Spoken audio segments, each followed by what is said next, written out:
A relationship is like a dance. It takes two to tango. Want to have healthy and successful relationships filled with passion, fun, and harmony? Hi, and welcome to the Two to Tango Show with Linda Sutton, a podcast that explores how we can improve your relationships with God, yourself, your intimate partners, and the community. Tune in and learn actionable insights and tips you can use to improve your relationships. The battle of the sexes ends here. Join Linda Sutton today and take your relationships to a whole new level while having fun every step of the way. Welcome to the Two to Tango Show, where our role and our goal is to help you with all of your relations, from your relationship with God and self, intimate partners and family, community, nature, and nations. Hi, I am your host and usually doing the most, Linda Sutton, and today we're going to continue talking about the anatomy of a tango and discussing what it means to be the leader in tango.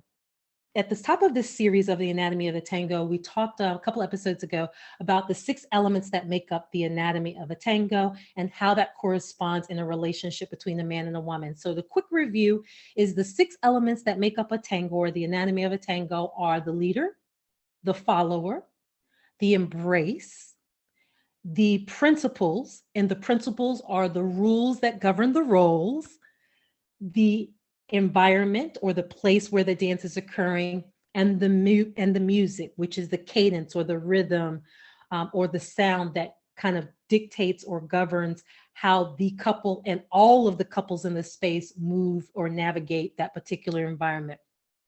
So today we're going to start out talking about what it means to be the leader, what it means to lead in tango, and what it means to be the leader in tango, and how that relates to relationships and how that shows up in relationships. Now, I know that there are a lot of issues in current Western culture around gender roles and cultural roles around gender. And so we're going to set those aside for a moment and just specifically talk about the dynamic that is required in order to make the dance happen. But I think in discussing that, some of those particularly those cultural and social and gender roles, I believe will get addressed in some way, shape, form, or fashion as we do that, as we have this discussion. So the leader has a different role and a different position in the dance. It has a different role and a different position in the dance. The role of the leader is usually the man in the dance. It is the man in the dance, and it is the masculine energy of the relationship. And previously, we talked about masculine and feminine energy as yin versus yang, and understanding that yin and yang are equal but complementary, or opposite but interdependent. So we talked about how there is no leader if there is no follower. And now we're going to talk in greater detail about what it means to be a leader. Now, I would like to step aside and take a moment and discuss with you my first experiences with leaders in tango in order to help you have a context right out of the gate on what it means to be a leader, or rather what it means not to be a leader, okay? How not to be a leader. Early in my dance career, and we're talking probably not even 4 to 6 weeks into the dance, I actually had the opportunity to go to my first dance conference. It just so happened that one of the first dance conferences, tango conferences, that I ever got to attend was featuring the star of the movie The Tango Lesson, who was actually my inspiration for wanting to learn tango. I saw the movie The Tango Lesson that was starring the dancer Pablo Verón and Sally Potter. I saw it, I immediately fell in love with the dance and was like, I need to learn that dance. And I said, and I need to dance with that man. And so I started off on my journey and started taking classes. And then one of my first conferences was featuring him as an instructor, and he was teaching in Atlanta. And I was like, oh my God, this has got to be destiny that he's teaching this close, because at that time I was in North Carolina, that he's teaching this close. And so several students from my class, we all kind of got ourselves together and traveled to Atlanta to go to this conference. In one of these particular classes, We were dancing with new partners, people that we had never danced before. And after a set of dances, 2 to 3 dances, usually we changed partners. I was relatively new to the dance, and and we were all dancing with people of different and varying levels. So I was learning how to follow, and I was working with the leader. And I was working with at this point in the conference, and in this point during the workshop of the workshop in class, with a particularly impatient leader, I would say. So there was something that he was trying to lead me to do that we were learning. We were learning in the class, and he was trying to lead this particular figure. And it just wasn't working out the way that he wanted it to. It just wasn't coming out the way the teacher was trying to get us to do it. For whatever reason, it was falling apart. So he was started to get very frustrated with the process, and he started to bark instructions at me. However, the challenge with me was that what he was telling me to do was not reflecting his lead. So what he was leading to me to do, I just wasn't feeling what he was saying. What he was saying and what he was leading were two different things. So I was trying to make it happen, but what he was doing to lead my body from one point to the next was not what he was trying to tell me to do. So he was telling me one thing, but the way that he was leading me in my body was getting a completely different outcome. So I was very, very frustrated. And I was trying to explain to him, I was like, I understand that this is what you want, but this is not what I'm experiencing. This is not what's happening in my body. And at one point I started to get terrified because I was frustrated too, trying to figure out like, what can I do? What am I doing wrong? Like, how do I get this thing to work? So here I am increasing in tension and terror and fear and frustration. And here he is increasing in frustration and anger. Does this sound familiar? So what he does is that he grabs me by the arm and he drags me across the room to the instructor. And he literally shoves me towards the instructor and says, fix her. She's not doing what I want. Fix her. And so, of course, by this time, getting thrown to and tossed towards the instructor in the middle of class, some of my fellow classmates were paying attention, and I was mortified. I was mortified. I was like, oh my God. So not only am I doing poorly in my class as a new dancer, but now he's like kind of thrown me to the teacher and is like, fix this one. I'm like, what's wrong with her? She's broken. So the instructor, who was Pablo Verone, he comes over to me and he can tell like my entire body is completely tense. I don't know what's going on. I'm sure you can see the fear, the frustration, and the mortification in my eyes as he approaches me. Like, oh my God, I'm going to get it even wronger now. Not only am I getting it wrong, but now I'm going to get it wrong with the teacher and the teacher that the teacher who is the dancer I most admire in this dance. Like, oh, the heavens are not shining on me favorably was what I was thinking. So what he does is he starts to invite me into the embrace. And of course, I approach him very timidly and with a great deal of tension. And he just kind of says softly to me, he goes, oh, no. Calm down. Just relax. No. He said, well, let's see what's going on. He said something to that effect, like, let's see what's going on. Let's see what's going on.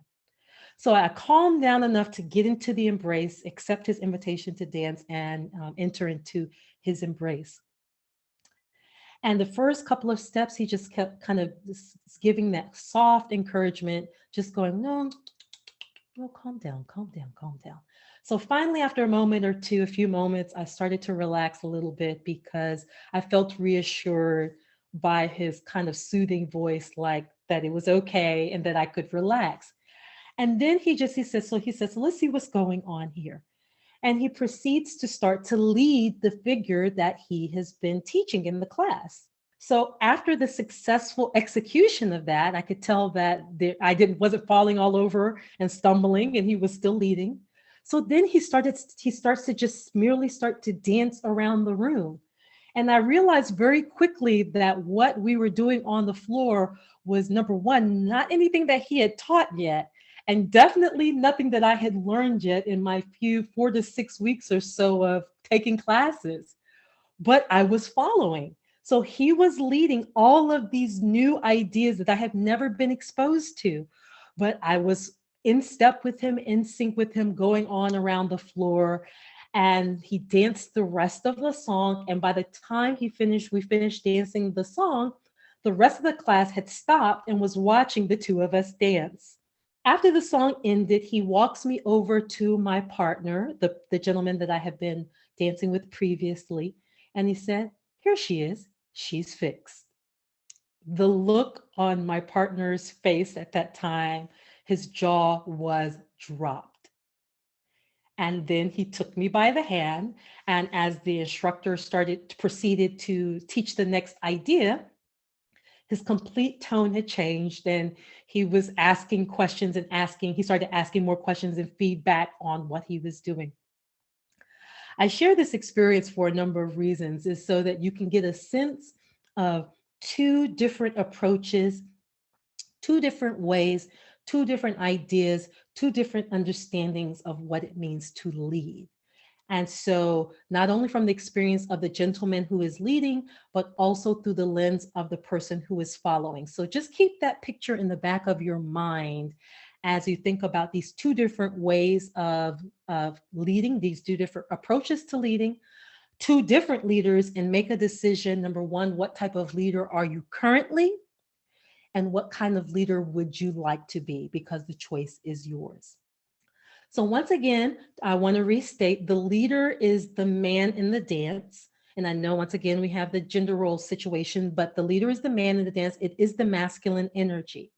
The masculine energy, as we discussed previously in the Chinese philosophy of Taoism, is equivalent to the yang. Okay, so we have yin and yang, and the masculine energy is the yang. The masculine energy is responsible for initiation. Okay, it is the initiating energy of the dance. It is the one that sets the dance in motion, usually in the form of the invitation, giving the woman the invitation. So he's initiating. Yang is also responsible for providing the impulse and the energy that propels the couple forward. So it's more than just, the yang energy is more than just about setting himself in motion, but now he has to provide enough energy to propel both himself and his partner in motion. So there's kind of an exponential nature of energy that he has to provide in order to not only move himself, but move his partner through space and time. Of course, once he has started this kind of impulse, or started this initiation of impulse and energy, then the yang energy is also responsible for processing information that it receives from the environment. And that includes the environment as well as the partner, or the yin energy, and then making any adjustments or corrections that is necessary based on the feedback from the environment. So this is what the yang does. So for example, if you had yang energy in nature, it is constantly paying attention to what's going on in the environment and then making any adjustments if it's necessary. If there are changes in temperature, the yang energy makes adjustments. If there's a change in whether or not there's the appearance of a predator or prey, then the yang makes adjustments. And so that is how yang exists in nature. And then finally, yang is responsible for providing direction. So not only does it provide impulse and energy that moves through space and time, but it moves through space and time along a specific course, or a specific direction, or along a specific way, usually with a goal or destination in mind. But there's a deliberate path that the leader or the yang energy is taking its energy on. It's not taking its energy everywhere. In yang energy, it has a pathway that is directing its energy along. So these things, these elements of yin and yang, understanding that about yang will help you understand the nature of a leader in the dance of tango. So the leader is the one in position that is facing traffic. The leader is in the position that's moving in the flow of traffic. So if you were driving down the highway and you're in the flow of traffic and you're going with the flow of traffic, then that means you're in the position of the leader. If you are going against the flow of traffic and you're facing against the flow of traffic, then that is a position of the follower. So the leader is facing in the direction of traffic. The leader can see everything in the direction of where you're going and everything that is in front of you. The leader cannot see what is going on behind him unless he changes position. But his natural position is facing in the flow of traffic. Now, I wanted to take a moment and think about leading from literally the term itself, the definition, because inherent in the term of leader helps you also understand the principles that govern what it means to lead. So in the Webster's Dictionary, to lead is to guide someone along a way. So there's the elements. So to lead is to guide someone or something along a way or path. It literally means in the dance world, it means to guide a partner through the steps of a dance. It also means to initiate. It means to set the example or serve as an example for. And it is in the term lead, we also get the term leadership. And leadership means the act of providing guidance and direction. Okay, so this is what it means to lead, just in a dictionary, what leadership means just in a dictionary. And guess what? Those principles that are in that definition are a part of the role of what it means to be a leader in the dance. So the role of the leader in the dance and in the relationship, or the interaction of the relationship, is to guide their partner along a way or a pathway. Okay. It does not mean to dominate your follower or followers. It does not mean to control your followers or followers. It does not mean to oppress your followers or followers. It doesn't mean to control them, subjugate them. It doesn't mean any of that. To lead literally simply means to guide them in a specific direction. And usually that direction is agreed upon, or it's charted. So either it's charted or it's agreed upon. So that's what it means to lead. So I know sometimes when people kind of get frustrated by gender roles as it relates to this, it's because there's often an misunderstanding of what it means to be the leader in the relationship. Is to provide guidance and direction. It's not to control. It's not to oppress. It's not to dominate. It's not about power, having power over. It's about something else. Okay, so that's what it means to be the leader. Now, I love it. One of my favorite terms in Tango and in the culture of Tango is whenever I first started traveling to Buenos Aires, Argentina. So the type of tango that I specialize is in Argentine tango. And in Argentine tango, one of the meccas or the world capitals for Argentine tango is Argentina, and the capital of Argentina, Buenos Aires, which is kind of the capital of tango in the world. And when I traveled there and I first started taking my first master's classes in tango in Buenos Aires, the master instructors, the male, would say very clearly to the other men and to the other leaders of the dance, a very, very simple principle that they wanted them to use to govern themselves in the learning and in the environment. And they would say, in tango, it's always the man's fault. And to me, it was so surprising to hear master teachers in dance that were men saying that to other men. Now, it was always fascinating to watch men from all around the world of different cultures respond to that directive. And so whenever I would travel to Buenos Aires, you would have these men from all around the world, from different cultures, responding to that directive in very, very different ways. My favorite, of course, was to watch and see how American men would handle that directive.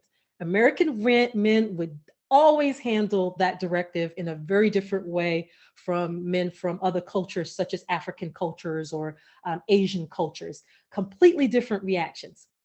So I would often see a pushback from American men at the word fault.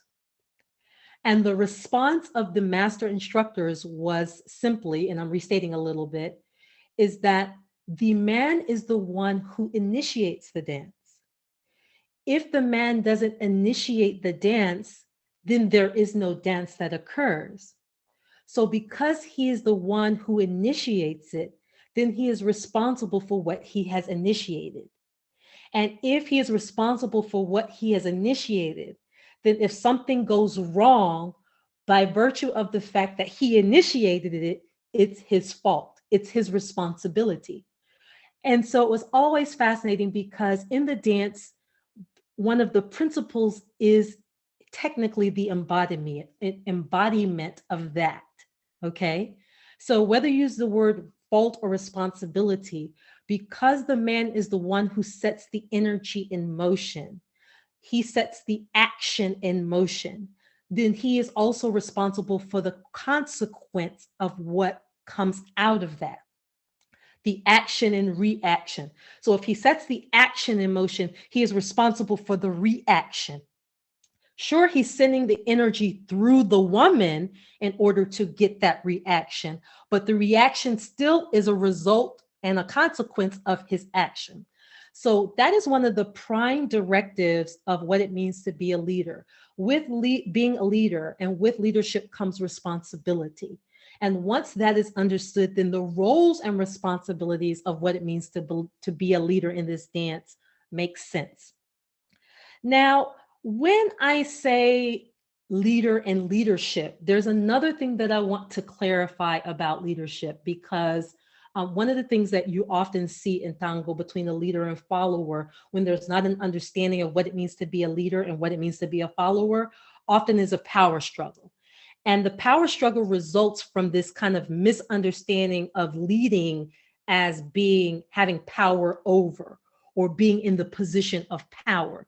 So if the belief or the understanding or misunderstanding is that to be a leader means to have the power or the position or to have a position of power or to be in the position of power, then it is going to often see some resistance against that lack of proper understanding or that misunderstanding.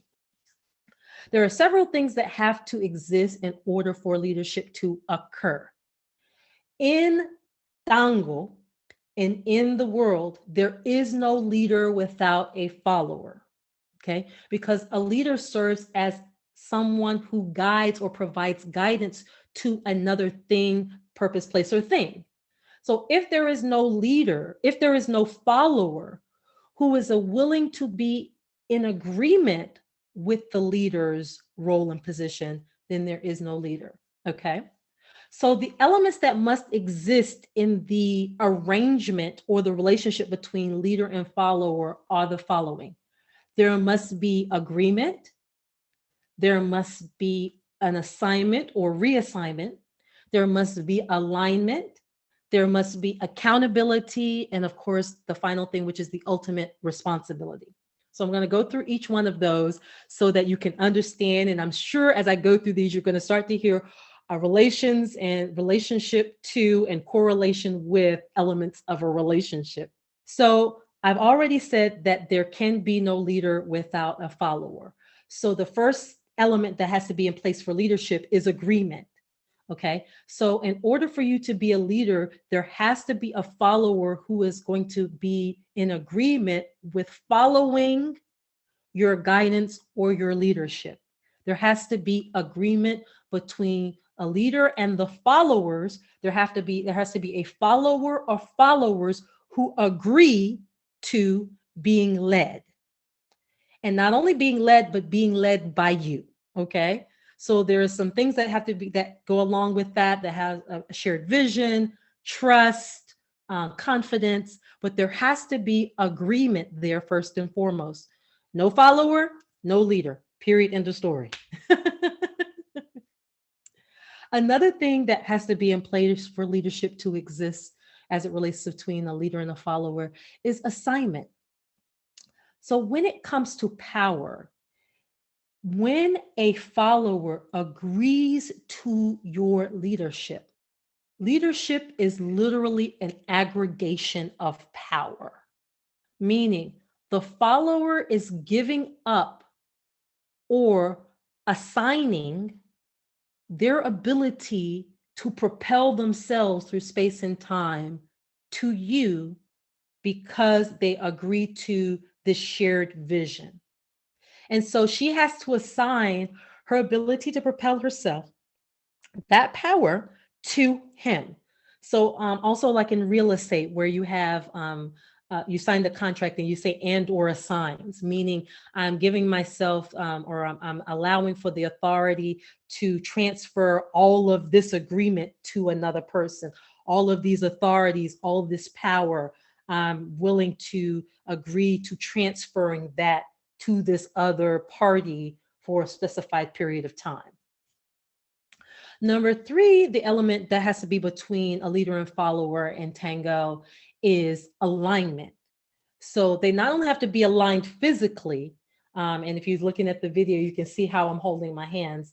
Because they're dancing chest to chest facing each other, there has to be a physical alignment of their bodies in order to make that happen, but also an alignment of vision or outcome, meaning a person who follows is agreeing to follow you because there's something about you that that they share, whether a vision or an outcome, or even if it's just entertainment, but there's something that they want that they agree that you and or you in concert with one another can accomplish. And so they're willing, as long as you are in alignment with that and they're in alignment with what you're saying or doing, then you have leadership and you have a follower that's willing. Accountability, once again, as I said at the top, because the leader or the man is responsible for action, they are also responsible for the reaction. Once they set the action, they are responsible for the consequence of those actions. And therefore, as a result of getting that feedback, they can make whatever adjustments they need to make, whatever corrections and the like. So that is the dynamic between leaders and followers that should help understand at a greater and deeper level, kind of the core tenets and character traits that govern a leader. Is this in this dance as well as off the dance floor as well. Okay. Wonderful. Now, I want to get into the roles and responsibilities of what it means to be a leader as it relates specifically and clearly and cleanly as in Tango. And there are a number, but there's a few that I want to focus on, and I want to give you a brief overview of those roles and responsibilities because those roles and responsibilities as they show up on the dance floor are often issues that you see show up off the dance floor as men and women interact with one another in relationship. Okay. So in the dance of tango, the man's number one role and goal is to protect the lady. Okay. That is his number one role and goal. Whatever else goes on and whatever else happens is secondary. Once he invites her to the dance, he is taking on the responsibility for her safety and well-being, because normally she would be responsible for that herself. So she could handle her own body. She could look around. She could kind of see what's going on her own. But when she agrees to come into the embrace and therefore not propel herself, then she is trusting that he is going to take as much care for her well-being as she would if she were moving or walking or dancing or whatever by herself. The man's number one goal is to protect himself, to protect her, the lady, number one, from himself, and number two, from the environment. Now, how does the gentleman protect the lady from himself? Yikes. He has, in order to keep her safe physically, as well as mentally and emotionally in relationships, he has to make sure physically that he does not step on her toes. So his technique must be such that he doesn't step on her toes, he doesn't injure her. He is conscious of the fact that she is literally walking backwards in high heels oftentimes. And so that's a different dynamic. So he is moving with a deliberate nature that takes these things into account. And so he wants to make sure that he keeps her safe by not injuring her or stepping on toes or him hurting her. His number one responsibility in her safety is to make sure that he does not hurt her himself before they even start moving. Okay. The second thing is, now once they have agreed and they start moving through space and time safely, is he must ensure that he keeps her safe against the external elements, the other couples on the dance floor who are moving their legs, their feet, their shoes, any objects that might be on or near the dance floor, such as people sitting in a chair leg, or somebody may have left their bag on the floor, anything like that. So he wants to ensure that as he's guiding them as he's guiding the lady through space and time, that he is conscious and aware of where he's taking her and ensuring that she remains safe based on being conscious of how and where he's guiding her. So he needs to protect her and keep her safe from the environment. I remember having had a time where I had someone and a gentleman was leading and he wasn't paying attention, and a woman's heels, one of the few times I've ever got injured in the dance. And the woman's high heel caught underneath one of my ribs. The gentleman that we were dancing near led the woman into a baleo, and it was a high baleo, and her heel came up and her heel literally caught underneath my rib. And so I got injured. Now, the key is I was not upset with the other couple. I was upset with the gentleman who was leading me, because to me, he was responsible for making sure that I didn't run into another couple. That means he wasn't paying attention, or he wasn't focused, or he didn't give enough distance. So he led me into a space that was close enough to get injured. And so that's one example of what I mean when I say you are responsible for not only keeping her safe from you, meaning not step on her toes, not turning over her ankle, not leading her to do something that's going to get her injured, but also keeping her safe in the environment. Number one rule: if anything else that you're doing will jeopardize that role and responsibility, then abandon ship. What do I mean? So let's say that there is a figure or an idea or a new step that you want to try, but you're not confident enough or proficient enough to do that dance move on a crowded floor and keep her safe at the same time. Then what is your responsibility is to leave that dance step off the dance floor and keep her safe and do something that's simpler and safer until you have the proficiency to be able to do it on the floor safely, not only keeping her safe, but also being sure that you don't injure any other woman that's out there. Gentlemen, understand this. If you are dancing with a lady and she gets hurt, her trust in you is going to diminish greatly. Okay. It will not matter that it was an outside party that injured her. It will not matter if someone backs up and steps on her heel, by example.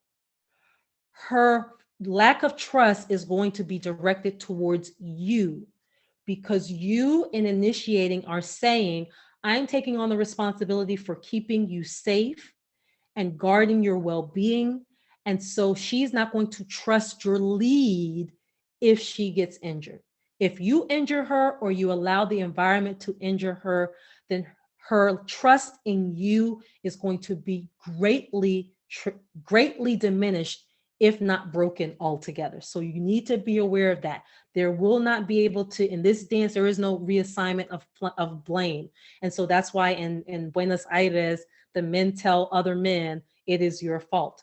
I want to come back to that, because one of the most exciting and incredible things that I've seen in the dance of tango, because the men in Buenos Aires have that posture, they are very protective when it comes to watching other men on the floor. So they understand as a whole that they've worked very hard to get the trust and gain the trust of the respective ladies that they are dancing with. So I remember being in one example, one situation in one milonga in Buenos Aires, where there was one particular gentleman who was dancing and he was being very, very flashy and he was, doing a lot. And as a result, he was, doing a lot of extra things, but also he was bumping into a lot of the couples on the floor. Well, I got to watch this because he was bumping other couples on the floor, and I could see the response on the men's faces as they experienced that. Because, of course, as they bumped into the couple, it would jar the woman out of her kind of magic spell of being enthralled with her leader, and she would get tense. And so I saw that in a very unspoken manner, that the men that were dancing there literally started to dance in a way that blocked this man to the outside of the floor. And literally, by the way they were dancing as a whole on the dance floor, pushed him and his partner off the floor. It was amazing to watch. So they literally started to dance in a way that made it very difficult for him to move, to the point where it winds up pushing him off the floor. So because he could not navigate the way he wanted to, he got kind of navigated or guided to the outer edge of the floor, to the point where actually he wasn't, they danced in a way to keep him from coming back onto the floor. It was extraordinary. So it was really, really pronounced. So even the men understand the importance of making sure that they keep each other safe, because they as a whole understand how hard they've worked to gain the trust of their follower or the woman. The second major role and responsibility for the man is to provide a safe space for her in your arms and in the embrace. So one of the ways that you provide safety is when you take the woman into your arms and embrace. And if you're looking at the video on the webcast, and you can kind of see how I am holding my hand, so that you can see how the man would hold the woman. So the woman would be here, and then the gentleman would bring his left arm up to receive her hand, and then he would bring his right arm around her body. And that space that he brings around her back, she fits inside of his arms. Okay. So that becomes her safe place. She's not able to dance outside of that arm. Most of her body is within his embrace, within his arms. Now, the legs are led outside of the embrace, obviously, but the woman is there. And so by the man having a clear embrace, then that provides a safe environment and boundaries for her to rest in. So it's important for him to provide that. Not only is it important for him to provide that safe space for her in his embrace physically, but also he must do that energetically. What do I mean when I say energetically? So when she gets inside of your embrace, she's going to be feeling whether or not it's safe, meaning, are you going to respect her boundaries? Are you going to respect her well-being? Is she going to be feeling like you are potentially going to try to take advantage or do something inappropriate or assault her or make her feel uncomfortable in any way? So she's going to be trying to read your energy. So you want to make sure that within your embrace, it says to her that, no, you are safe in here. No, I'm not going to do anything inappropriate. No, I'm not going to do anything that's going to make you feel uncomfortable in my arms. I'm just going to provide a safe space for you to feel comfortable residing here. Number three, one of the roles of the man is, once you've kept her safe, once you've provided a safe space for her, then is to provide a pleasurable experience for her. Of course, you want to provide a pleasurable experience for her. You want to delight her. You want to have a conversation with her. Why am I very clear about you wanting to delight her? Because sometimes when people get exposed to tango, they've seen the show, and they've seen the breathtaking dance that the couple presented on the stage.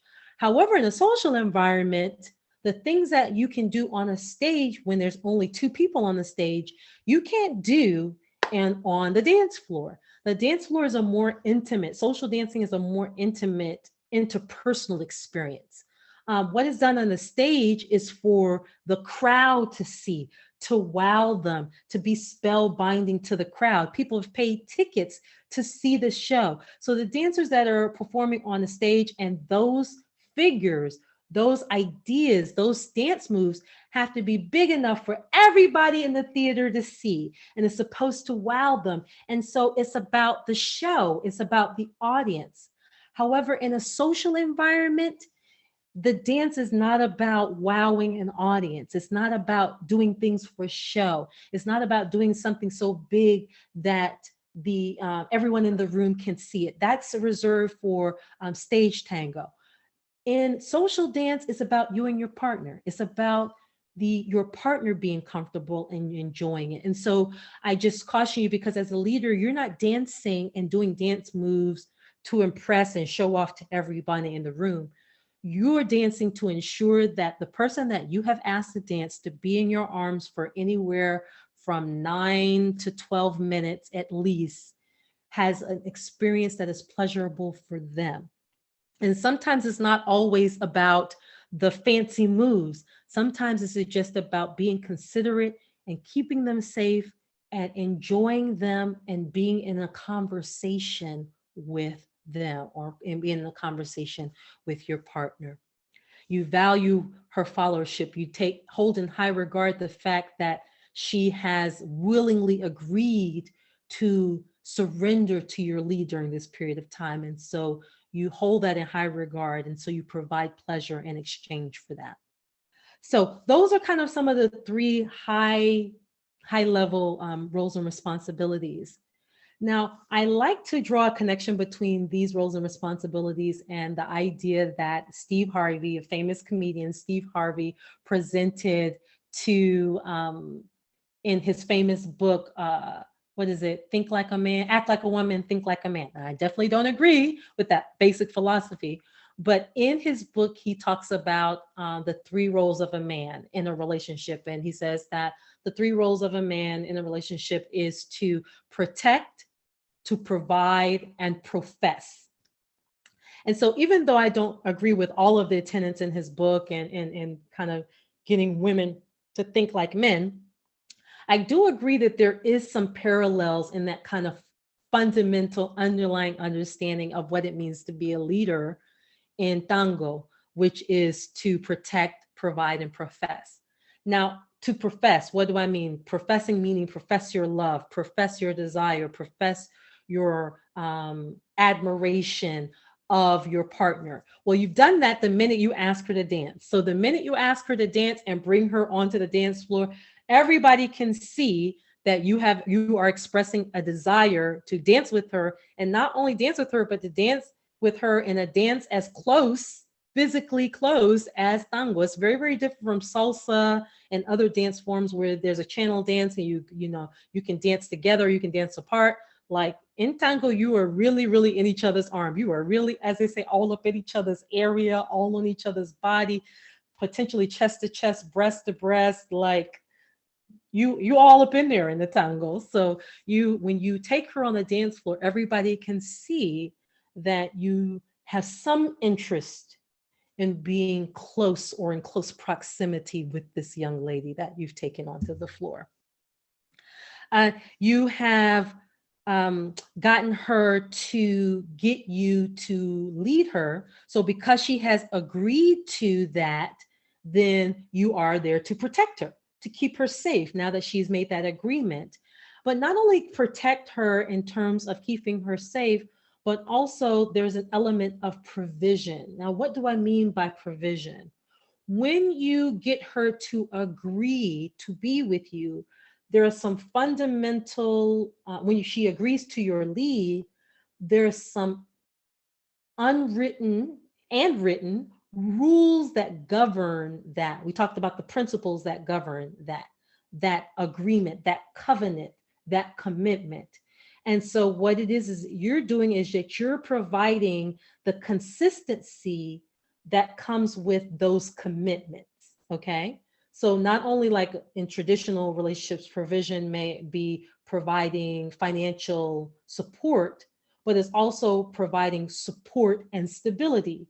So usually people think of it in terms of provision, providing financial support and stability, providing emotional support and stability in terms of providing.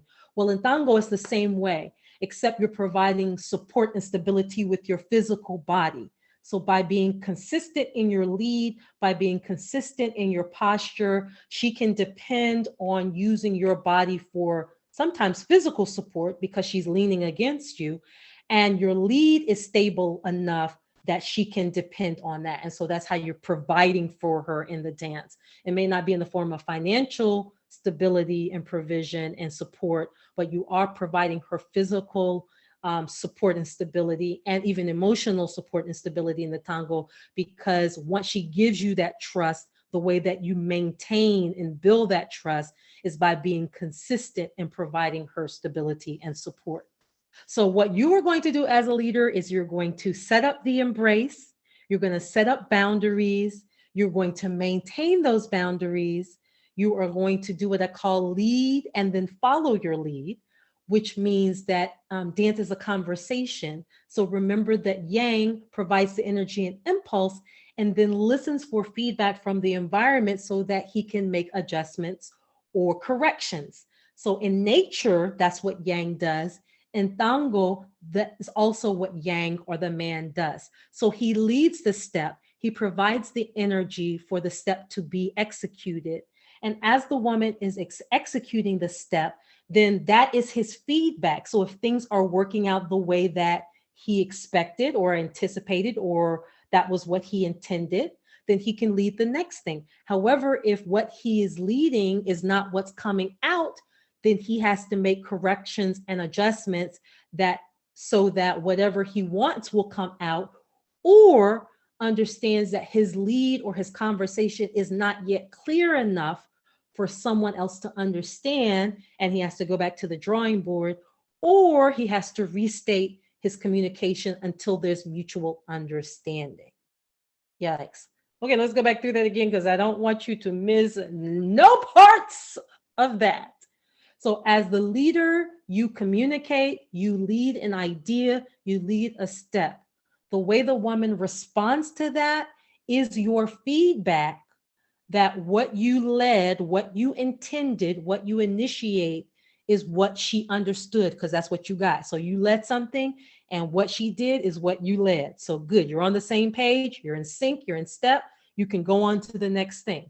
However, if what you lead, what you get is not that, then it's on the leader to make the corrections and the adjustments to either communicate it in a different way so that she understands, or let that idea go because you are not clear enough within yourself to be able to communicate that idea clearly. So either there has to be a restating and she just is not getting what you're saying. It might be like talking to someone in a foreign language and you say it one way and then they get it, or you say it in that language and they just don't get it. So then you just go on to another idea or you say it in another way. So equally in the dance. There is responsibility on the leader for doing that. When there is a miscommunication as far as the dance is concerned, in Tango, it is on the leader to make the corrections and the adjustments to get the couple back on track. Because his role and responsibility is to guide or provide guidance to someone along a certain path. And so since he's responsible for providing guidance and direction, if something is off, then it's on him to correct it so that he can continue to guide and provide direction. The final thing that I will state around leadership and around that particular element is, in terms of responsibility, is if at any point in time the connection between the two is broken, then it is up to the leader to stop and reestablish the connection so they can begin again. Because it's like if you were dancing and you got it off. So you got out of step with one another. You're dancing and then all of a sudden you went left and she went right. Okay, so then that means the connection is off. You guys are broken. You're going in two totally different directions. Okay, if you're the leader, then it is up to you to get the both of you back. You stop, you get yourselves back, you reestablish the connection, you reestablish the embrace, you reestablish all of the principles that set you back up, and then you start again. Because in order to continue to be in that leadership role, you have to be one of being able to take feedback and make adjustments and corrections in order for you all to be in step with one another. Phew. All right. So I've given you a lot as it relates to what it means to be a leader. But I think now that you have kind of this really overarching view of what it means to be a leader in the dance, now I think you can start to really think through a lot of the social, cultural, gender roles that we have in relationships, and where there is congruency or incongruency as it relates to it, where things set up or where they break down. Some of these things for me, immediately I start to hear relationships as we start to go through these roles and responsibilities. So gentlemen, for you to be leaders in this dance, as well as leaders in your respective relationships, hopefully you can take these roles and responsibilities and think through them and start to ask yourself, of this particular principle, how can I apply it on the dance floor when moving physically with my partner, or the partner in my life, or others in my life? And how can I use the same principle and apply it off the dance floor in my interactions? For example, if I'm responsible for guiding and leading my spouse, how can I do that in a way where they don't feel as if I am having power over them? Or if there is a power struggle in your relationship, is it because you believe that a leader is the one who is the one in the position of power? Or do you have to rethink and say, no, actually my role is to give my relationship a vision that my follower can agree to, and then my follower will trust that I will lead and guide us along a pathway towards that. All right. Excellent. So we're going to have all of these bullet points that you can go back and review on the blog post for this particular episode on www.the22tangoshow.com. If you have any thoughts, any feedback, or any questions on what it means to be a leader on and off the dance floor here for the 22 Tango Show, just find me on one of the social media platforms on www.the22tangoshow.com or the 22 Tango Show on social media, and we can start this dialogue and this conversation of the dance of relationships with you. And as we say here on the 22 Tango Show, it not only takes two to tango, but absolutely, it takes you to tango. Ciao.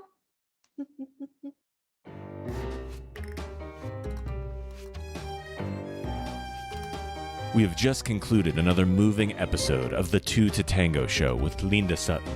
Did you enjoy the show? If so, head over to the2totangoshow.com and discover a whole array of resources to help you spice up your relationship in every way. That's tangoshow.com. We would also like to hear from you, so don't forget to leave a review or feedback. Join us again next week for another entertaining and fun episode. Until then.